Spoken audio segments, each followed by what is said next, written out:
मयंक यादव तो शोएब अख्तर का रिकॉर्ड तोड़ देगा। Mayank Yadav T20 world cup में तबाही मचा देगा। मयंक भारत के इतिहास में वो गेंदबाज बनेगा जो इतिहास में कभी किसी ने नहीं देखा।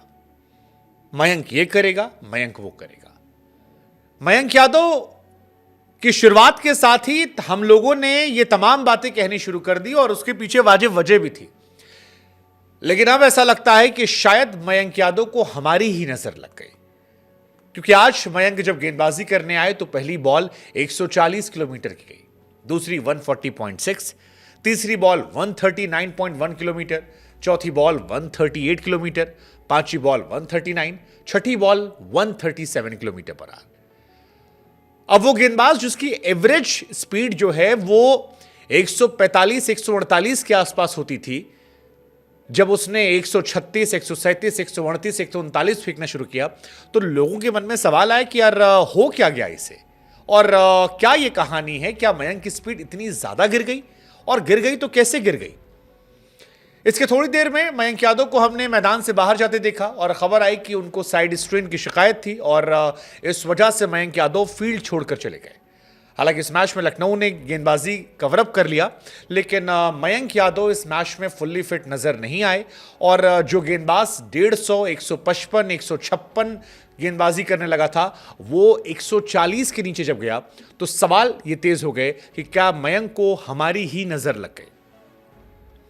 क्या मयंक यादव इसके बाद T20 वर्ल्ड कप खेलेंगे, क्या मयंक यादव इसके बाद ये करेंगे वो करेंगे, ये सारे सवाल अब सवाल बनकर रह गए हैं, क्योंकि मयंक अगर 2 से 3 मैच के बाद चोटिल होते हैं तो फिर ना ये उनके लिए अच्छे संकेत हैं और ना ये अच्छे संकेत भारतीय क्रिकेट के प्रशंसकों के लिए हैं। मयंक यादव पहला ओवर पावर प्ले में किया, ठीक ठाक रन जो है वो भी पिटे। अब मयंक यादव की इस ओवर में गेंदबाजी और इस पर जाते रन और उनकी सेहत ये सवाल पैदा करती है कि क्या मयंक को हमारी नजर लग गई, और अगर ये फिटनेस का मसला इस तरह से बढ़ता रहा तो फिर क्या आगे आने वाले समय में वो जो खुशी, वो जो जज्बात हम दिखा रहे थे वर्ल्ड कप के कॉन्टेक्स्ट में, उससे हमें रुकना पड़ेगा। पता नहीं यार, क्योंकि मयंक का अगर आपको याद हो तो मॉर्ने मॉर्कल ने लास्ट मैच में जब उन्होंने गेंदबाजी की तो कहा था कि यार मयंक पिछले साल भी चोटिल हुए थे जब वो वार्म अप मैचेस में खेल रहे थे, और उसके बाद बहुत कोशिश की गई मयंक को रिकवर करवाने की, 1 साल तक मौका दिया गया। इस साल मयंक लौटे थे तब 155 प्लस गेंदबाजी करने लगे।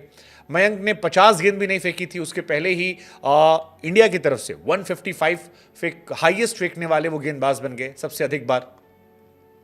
हालांकि हम तो दुआ करेंगे कि मयंक जो है वो जल्दी से ठीक हो जाए, लेकिन ये थोड़ा सा एक झटका है। झटका इस लिहाज से क्योंकि मयंक ने सपने हमें दिखा दिए थे और हम सब ये मान रहे थे कि पहले मैच में 155, सेकेंड मैच में 157 तक गेंदबाजी। हमें लग रहा था कि शायद आने वाले 2-3 मैचेस से मयंक हमें 160 के आसपास तक पहुंचा देंगे। मयंक ने विकेट निकाले थे, मयंक को खेलना अनब्रेकेबल लग रहा था, लेकिन अब मयंक बाहर है। मयंक लाइमलाइट इसलिए में भी आए क्योंकि मयंक ने जब पहला ओवर डाला था, या मयंक ने जो बीते मैचेस में ओवर डाले थे, जिसमें आप याद कीजिए कैमरन ग्रीन को बोल्ड मारना हो, मैक्सवेल को छाती पर आउट करना हो, रजत पाटीदार को आउट करना हो, तो लोगों को 2008 का शोएब अख्तर का ओवर याद आ गया था जो शोएब अख्तर ने दिल्ली डेयरडेविल के सामने डाला था। और वहीं से सवाल शुरू हो गए थे कि क्या मयंक का रिकॉर्ड जो है वो खतरे में है, शोएब अख्तर का रिकॉर्ड मयंक से खतरे में। क्या मयंक उन गेंदबाजों में शामिल हो जाएंगे जो 160 प्लस फेंकते हैं। और ब्रिटली ने भी फिर कह दिया था कि मयंक अगर सीधा अपना एक्शन रखते हैं और कुछ और टेक्निकल चीज़ें फॉलो करते हैं तो फिर 4 से 5 किलोमीटर आगे बढ़ जाएंगे। लेकिन फिर मयंक 156.7 तक तो गए, लेकिन इस मैच में बाहर हो गए और यहीं से थोड़ी सी परेशानियां जो हैं वो हमारे लिए शुरू हो गई है।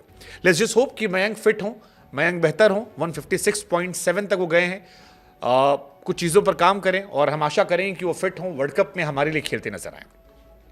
लेकिन मयंक का नाम इसलिए भी बड़ा हुआ क्योंकि शोएब अख्तर ने 161.3 फेंका था, शॉन टैट ने 161.1, ब्रिटली 161.1, थॉमसन 160, मिचेल स्टार्क 160। हम ये उम्मीद कर रहे थे कि इंडिया से भी पहला नाम 160 में आएगा और मयंक वो नाम होगा, लेकिन ऐसा लगता है कि शायद हमारे ही ज्यादा प्यार ने मयंक को नजर लगा दी। सोशल मीडिया पर प्यार, हर जगह पर उनकी चर्चाएं, थोड़ा ये परेशान करने वाली खबर है। लेट्स जस्ट होप कि मयंक फुली फिट हों और रिकवरी कर लें।